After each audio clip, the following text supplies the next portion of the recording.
Howdy, howdy, folks, and welcome to Moose Podcast number 387. Dactylogram, how are you folks doing? Hey, I really heard from you guys, my fans, this previous past week, and I'm very grateful. Yeah, there is a issue with the feed going from the website to Spotify and Amazon and iTunes. So the month of February has not been showing up in the feeds. We're working on that. It's not as just as cut and dry as anybody might make you think. It's kind of it's just a lot of hoops and hollers, and some of the stuff is out of my wheelhouse. Podcast as well as the transcript is there located on the blog post for the podcast. You can catch up on those that you didn't find in the archive.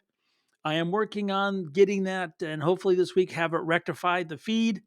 But I do appreciate all you folks looking out for me. Let me know that you weren't hearing the Moose podcast. So thank you so much. I am still using the Adobe podcast beta, and the transcript will be there for it as well. And in theory, once the feed is done, it'll be there on iTunes and I think Spotify if you pay for it, if I remember correctly. But that's all there. So appreciate it. Hey, my good friends at Bedford Camera, bedfords.com. That's with an S, bedfords.com. They've been real busy. Now, this coming week, they have that free class slash clinic, how to photograph the solar eclipse. Go online, register for it. It's free. I know many of you are looking forward and going to be part of it. Many people asking if I'm going to be doing anything for it. I am not. I'm going to live it through all your photographs that you guys share out there, but I won't be part of it and won't be traveling to go see it. Those of you who are, highly recommend Bedford's for their class as well as for their great service. A lot of folks keep asking about used gear, and Bedford's has a really nice selection of top shelf great gear, all the brands, big savings. And even on the used gear, if you say the old Moose, you'll get an extra 5% off after you check out. So Bedford's, they got the product, they've got the instruction, they've got the passion, they got the prices. Tell them thanks for sponsoring the Moose podcast because they make a big difference. So thank you, Bedfords. Well, I'm going to get into this week's episode, Dactylogram. Now, I bet you there's some of you, because you guys are pretty darn smart. You know what Dactylogram means? Well, it kind of hit me, and I got to go back in time. I guess I should go back in time. Once upon a time, many lifetimes ago, I worked at a place called Dell's Camera in Santa Barbara, California.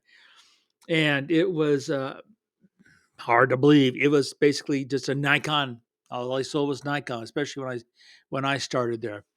And we would take in used gear, buy it, trade it, sell it. So part of the things I had to do was look at some of the gear and inspect it. And I just won't ever forget this one time. Hadn't been there for long, in a beautiful Nikkor 135 2.8. This is back in the days of film. This is a long time ago. Came in, the guy wanted to sell it, and it still was in its box. It had back then came in this white foam, dense foam kind of shell, and I pulled it out and I took off the one half of the shell, and here's this lens. It looked spanking brand new.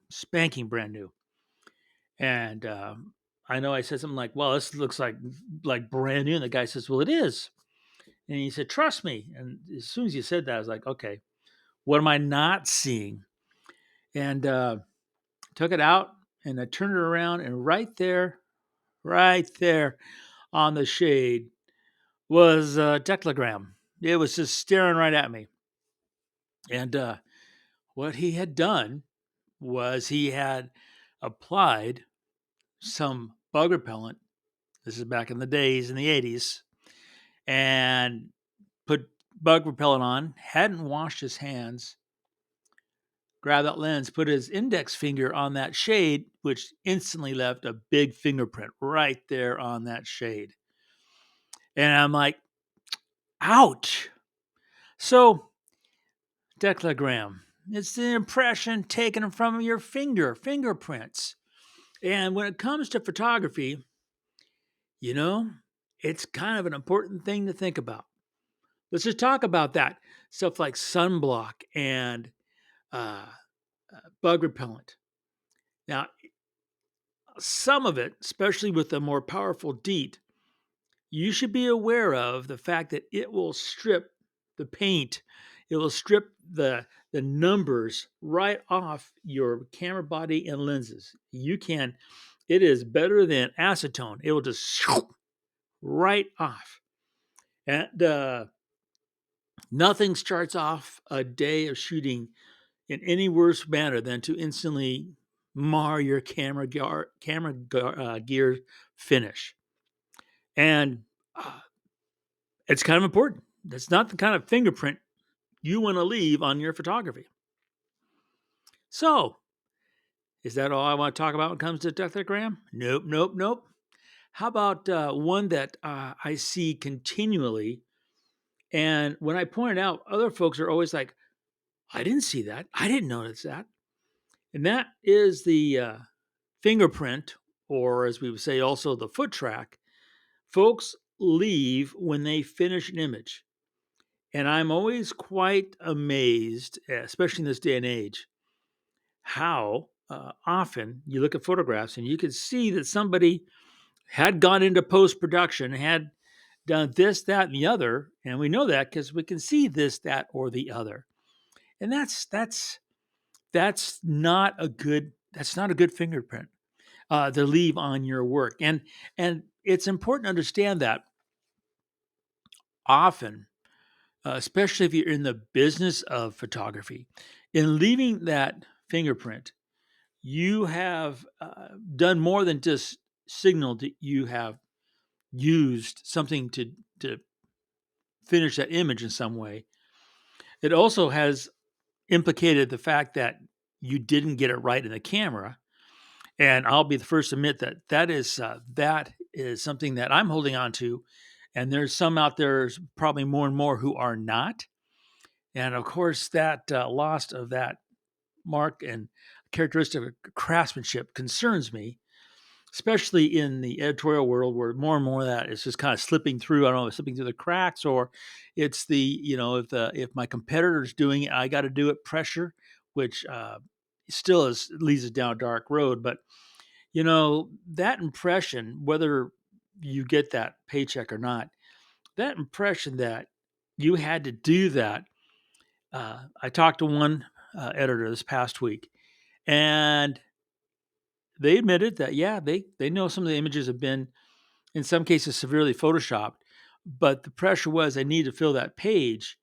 But they said that the odds that they're using or looking at any of the images from that photographer again are probably slim, because they know that that quality that they should have put in at the viewfinder when they went click wasn't there, but it did that same lack of care or quality carried through to post, and that kind of really, I guess you say, bothered that editor.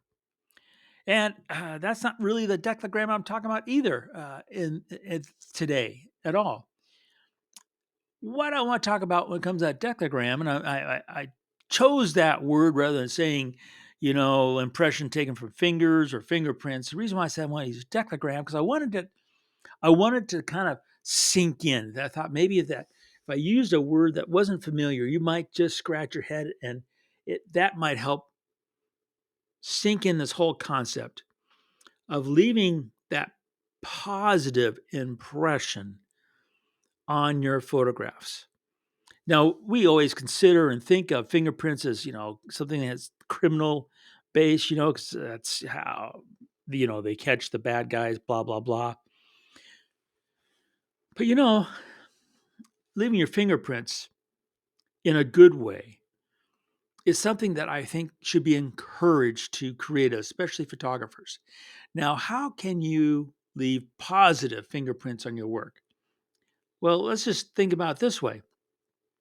There are 5 people. They're all lined up, shoulder to shoulder. They all have the exact same body, exact same lens, the exact same settings. Yet, when you look at those 5 photographs, they're as different as the 5 photographers shooting them. And why is that? Because each one has left their own unique fingerprint, that declogram on that image. How could they have done that? They might have changed exposure compensation. They might have changed their white balance. They might put the subject in the right corner, the left corner, or dead center. There is a number of ways in which, thank goodness, we can leave our fingerprints, our declogram, on our images. And that goes not only from at the camera, but at the computer. Now, here's the huge challenge. I'm going to take myself for example. There's one thing that, and I have to tell you, when people comment about it, it gives me a warm, fuzzy spot inside. And they'll say, I could tell, they'll say that, usually Instagram is the most commonplace. They said, went through my feed and I could tell that picture was yours before I even looked to see. And that always just warms cockles of my heart. And why? Well, because I've left my fingerprint on that photograph. You could say I left my strict quality and craftsmanship on that photograph. But I always think that that's all part of it. But what I've really left is a bit of my heart, that passion for whatever that story is I'm trying to tell, and that has reached out and touched you. I've said it 100 times, and it's not going to change. I'm not an eyeball photographer. I don't really seek to get so close that all you kind of see is a bit of a head. I like to see, in fact, prefer to see as small a subject in the frame as I can arrange the elements, yet you can't help but see it. And that is really the fingerprint that's really all over my photographs. And that's true for aviation or a landscape or critters. Uh, and that comes from the fact that in my own personal, the way that I view the world and go through the world and enjoy the world is I'm a small part of it. We're all a small part of it. All of us together, including that world, make up everything that's in that world. So I don't like to really kind of just cut everything out and just have one thing. I want it in there, especially when it comes to critters and aviation. Because I mean, either one, you could just easily just select the critter or the aircraft or whatever and put it on a white background in Photoshop and call it a day. But when you do that, you've kind of taken away the uniqueness of that character. You've kind of got a star without a stage, a paragraph without a story. And I got to have all that. And that's really my declogram on this thing called photography, is that story that's being told from corner to corner, edge to edge of the frame. Now, here's the beauty. You can do it totally different and be probably more successful than I am. And you can move your photography forward continually. If you think about, and I'm going to use the word decogram rather than brand or style, because brand and style, it's kind of confusing terms. And if we just think about leaving our own fingerprints on, not our gear, please don't leave it on your gear. Don't do it in your photo finishing, but leave it on your story, your visual story. I have a dear friend and loves to tell stories. They love to tell stories. But when it comes down to their experience, both at the camera and telling that story, they tend to leave out a big part, the biggest part being their heart. And so their fingerprint they're leaving is a little bit on the dry side when they're anything but dry. So, one of the things that I talked about in last week's episode that really applies here is getting over the fear factor of leaving our decagram on our photography and on our audience, and actually making that statement that will resonate.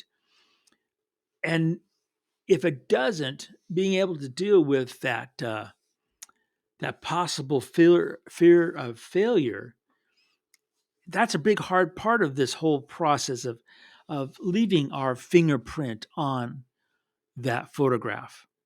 But that's such an essential part. And when you do leave that decagram on that story and it's successful, no one's going to have to come up and tell you, hey, that was really successful. You're going to know it. You're going to put that photograph out there, and don't measure the number of likes or responses you get to that photograph as a measure of how successful your story is. No, no, no, no. Don't, no, do that. You want to sit there and go through and from your own gut, because some stories. One of my favorite is it's the movie A Wonderful Life. It came out right after World War II. The director was one of the five that made so many films for the War Department during World War II. I mean, the star, Jimmy Stewart, came out of World War II, and he had been changed. And the movie came out, It's a Wonderful Life. It was a box office flop. It couldn't have been bigger disaster for Wilder, for Jimmy Stewart, or Donna Reed. I mean, it just went down in flames. And look at it now, right? I mean, there isn't a Christmas where that doesn't get played 100 times on every channel, DVDs, downloads, right? So just because at this moment that photograph didn't happen to grab everyone's attention, don't give up on it or yourself. You know, leave that heart in that photograph, and work on thinking about your declogram and how you can make it continually spread. So people look at that photograph and go, yep, I can see a declogram on there. You folks have an absolute marvelous week. Get out there and click. We're here in March. I've received photographs this past week. Birds with eggs in their nests, so that season's coming. Remember, there's all those resources on the website, moosepeterson.com, about photographing nesting birds safely. Have a great time, and remember to make every click your story.